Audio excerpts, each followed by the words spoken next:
இதை செய்தால் சர்க்கரை 120க்குள் வரும். ஒரு பேஷண்ட்டுக்கு சாப்பிட்டு 2 மணி நேரம் கழிச்சு சர்க்கரை பார்க்கறப்ப 270, 3 மணி நேரம் கழிச்சு சர்க்கரை பார்க்கறப்ப வெறும் 70 மில்லிகிராம். இது எப்படி சாத்தியம்? ஏன் இப்படி வருது? இதை பத்தி தான் இந்த வீடியோவில் பேச போறோம். இந்த வீடியோவோட முடிவில் 88 வயசான ஐயா இன்றைக்கும் இளமையா இருக்கிறாரு, இன்னைக்கும் தனியா வர்றார். அவர் எப்படி இருக்கிறார், அவருடைய அனுபவங்களை நம்ம தெரிஞ்சுக்க போறோம். சர்க்கரை மக்களுக்கு முக்கியமான வீடியோக்கள்ல இதுவும் ஒண்ணு. அதனால வீடியோவை ஸ்கிப் பண்ணாம பாருங்க. நான் டாக்டர் மணிவண்ணன், ஸ்ரீ பார்வதி சர்க்கரை நோய் மருத்துவமனை, காரைக்குடி. வீடியோவை அவசியம் சப்ஸ்கிரைப் பண்ணி பாருங்க. Facebookல பார்க்கறவங்க ஃபாலோ பண்ணி பாருங்க. நம்ம சேனல்ல இருக்கிற ஜாயின் பட்டன் அழுத்தி பங்களிப்பை செய்த அனைவருக்கும் என் நெஞ்சார்ந்த நன்றி. ஒரு சுகர் பேஷண்ட்டுக்கு வயசு 54, சர்க்கரை 8 வருஷமா இருக்கு. மாத்திரையெல்லாம் ரெகுலரா சாப்பிடுவார். ரொம்ப பிஸியான வாழ்க்கை முறை. மதியானம் சாப்பிட்ட உடனே தூங்கிடுவார். 1 மணி நேரம் தூங்கி எந்திரிச்சாதான் அவர் ஒர்க் பண்ண முடியும் அப்படின்னு சொல்லுவார். அந்த மாதிரி மதிய சாப்பாடு முடிச்சு 3 மணி நேரம் கழிச்சு திடீர்னு அவருக்கு ஒரு பதட்டம், மயக்கம், வியர்வை, அதிக பசி வந்துருச்சு. அவர் நம்ம ஹாஸ்பிட்டல்ல ரெகுலரா பார்க்கறதுனால சர்க்கரையை பற்றிய புரிதல் அவருக்கு அதிகம். அவர் குளுக்கோமீட்டர்லாம் வச்சிருக்கிறார்.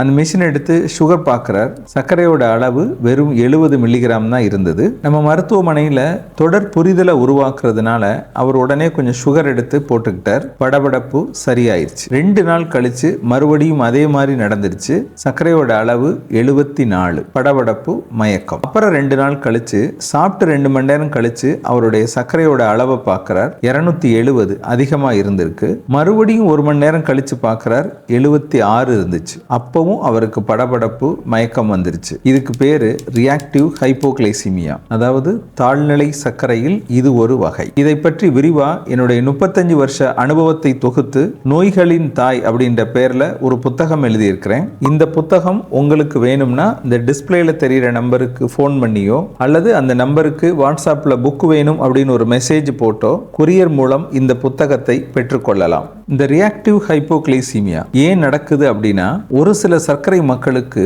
இன்சுலின் எதிர்ப்பு தன்மை இருக்கும். நம்ம உணவுல மாவுச்சத்து, அதாவது கார்போஹைட்ரேட் அதிகமா இருந்துச்சுன்னா சாப்பிட்டு 2 மணி நேரம் கழிச்சு நம்ம ரத்தத்துல சர்க்கரையோட அளவு கூட ஆரம்பிக்கும். இந்த மாதிரி சர்க்கரையோட அளவு அதிகரிக்கும் போது நம்ம உடம்பு இயற்கையாவே இன்சுலினை ரிலீஸ் பண்ணும். அப்ப சர்க்கரையோட அளவு குறையும். இன்சுலின் எதிர்ப்பு தன்மை இருக்கிறதுனால முழு இன்சுலினும் பயன்படுத்த முடியாது. அதனால சர்க்கரையோட அளவு கட்டுப்பாட்டில் வராது. இதை நம்ம உடம்பு தவறா புரிஞ்சுக்கிட்டு திருப்பி இன்சுலினை ரிலீஸ் பண்ணிக்கிட்டே இருக்கும். அப்ப சர்க்கரையோட அளவு நார்மலை விட கீழே போகும். அதுதான் ரியாக்டிவ் ஹைப்போகிளைசிமியா. இந்த மாதிரி சர்க்கரையோட அளவு நார்மலுக்கு கீழே போறப்ப மயக்கம், படபடப்பு, பசி, அதிகமா வேர்வை எல்லாம் வரும். சில பேருக்கு வீக்னஸ் உண்டாகும். உங்களுக்கு இந்த மாதிரி அறிகுறிகள் வருதா?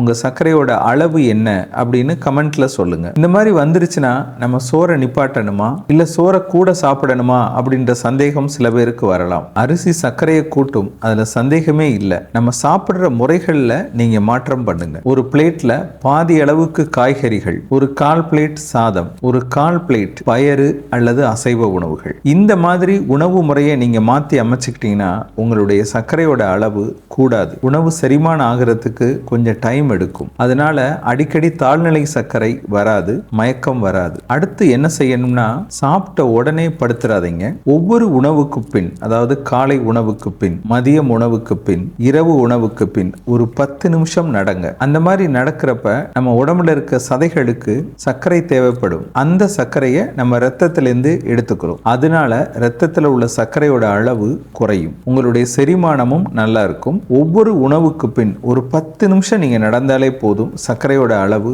குறைய ஆரம்பிச்சிடும். சாப்பிட்டு 30 நிமிஷத்துக்குள்ள இதை நீங்க செஞ்சீங்கன்னா சர்க்கரையோட அளவுல நல்ல மாற்றம் இருக்கும். சர்க்கரையும் கூடாது, உங்க உடம்புல இருக்கிற இன்சுலினும் சூப்பரா வேலை செய்யும். இப்ப அந்த பேஷண்ட்டுக்கு மாத்திரைகள்ல சில மாற்றங்கள் பண்ணணும். இதெல்லாம் நாங்க அட்வைஸ் பண்ணணும். அந்த பிரச்சனை அதுக்கு பின்னாடி அவருக்கு வரவே இல்லை. 10 நாளைக்கு ஒரு தடவை நீங்க சாப்பிட்டு 2 மணி நேரம் கழிச்சு ஒரு சுகரும் 3 மணி நேரம் கழிச்சு ஒரு சுகரும் பார்க்க சொன்னோம். அதையும் பார்த்தார். எல்லாமே நார்மலுக்குள்ள வந்துருச்சு. நீங்க செய்ய வேண்டியதெல்லாம் ஒவ்வொரு உணவுக்கு பின்னாடியும் ஒரு 10 நிமிஷம் நடங்க.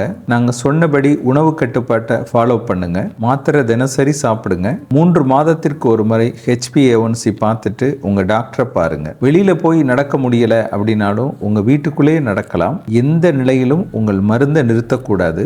சர்க்கரை கட்டுப்பாடு அப்படிங்கிறது ஒரு பெரிய விஷயம் இல்லை. நம்ம வாழ்க்கை முறையில சின்ன மாற்றங்கள் பண்ணாலே சர்க்கரை கட்டுப்பாட்டில் கொண்டு வர முடியும். முடியும். இன்னைக்கே ஒரு முடிவெடுங்க. சாப்பிட்டுட்டு தினசரி 10 நிமிஷம் 15 நிமிஷம் நான் நடக்க போறேன் அப்படின்னு. இந்த முறைகளை பின்பற்றி ஆரோக்கியமாக வாழும் 88 வயசு ஐயாவோட வீடியோவை இப்ப பாருங்க. ஐயா பேர் வந்து கந்தப்பன். இவங்களுக்கு வந்து இப்போ வயசு வந்து 88 ஆகுது. 40 வருஷமாக சுகர் இருக்குது. நம்ம ஹாஸ்பிட்டலில் வந்து 2016 ஆரம்பிச்சிருக்காங்க.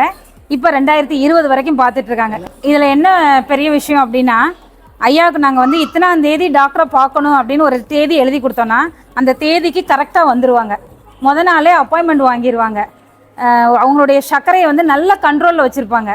நாங்கள் பொதுவாக இங்கே வந்தோடனே சில கேள்விகள் கேட்போம். எப்படி மாத்திரை சாப்பிட்றீங்க அப்படின்னு. எல்லா கேள்விக்கும் ஐயா வந்து ஒரே பதில் எஸ், ஆமாம், சரியாக ஃபாலோ பண்ணுறேன் அப்படிங்கிற பதில் தான் இருக்கும்.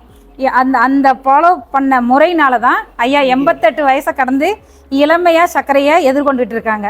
நம்மளும் அது மாதிரி இருக்கணுங்கிறக்காண்டி ஐயா ஒரு தேங்க்யூ. நம்ம உடம்பை நம்ம தான் பார்த்துக்கணும். அதனால் அந்த டயத்துக்கு வந்து டாக்டர்கிட்ட அட்வைஸ் பண்ணி வாங்கி மாத்திரையை புதுசாக எழுதி கொடுப்பாங்க. 2 மாதத்துக்கு ஒருக்கா மாத்திரையை மாற்றி கொடுப்பாங்க இருக்கிற இதுக்கு தகுந்த மாதிரி. அதனால கரெக்ட் பண்ணிக்கிறோம். பவர் கூட்டுவாங்க, குறைப்பாங்க. அதுதான் இப்போ வர்ற இளைஞர்கள் வந்து உங்களை மாதிரி 88 வயசு கடக்கணும்னா நாங்கள் என்ன ஃபாலோ பண்ணணும்? இறை நம்பிக்கை வேணும் ஃபஸ்ட்டு. நம்மளுக்கு மனசில் வந்து தைரியமாக இருக்கணும். எதாக இருந்தாலும் நம்மளால் சமாளிக்க முடியும். அதான் என்ன பிரச்சனை வந்தாலும் எது வந்தாலும் சரி, இறைவன் இருக்கா, நம்ம பார்த்துக்குவோம். அவ்வளோதான், வேறு ஒன்றுமே இல்லை. உணவு கட்டுப்பாடு, அவ்வளோதான். கண்டதை நொறுக்கு சாப்பிடக்கூடாது, ஆயில் சாப்பிடக்கூடாது, மட்டன் சாப்பிட்றது இல்லை, அவ்வளோதான். இதற்கு அக்கறை காட்டினால் சர்க்கரை குறையும். இந்த வீடியோ பதிவோட முதல் கமெண்ட்ல சர்க்கரை ஒரு நோயா குறைபாடா அப்படின்ற வீடியோவும் இருக்கு. அதையும் போய் பார்த்து தெரிஞ்சுக்கோங்க.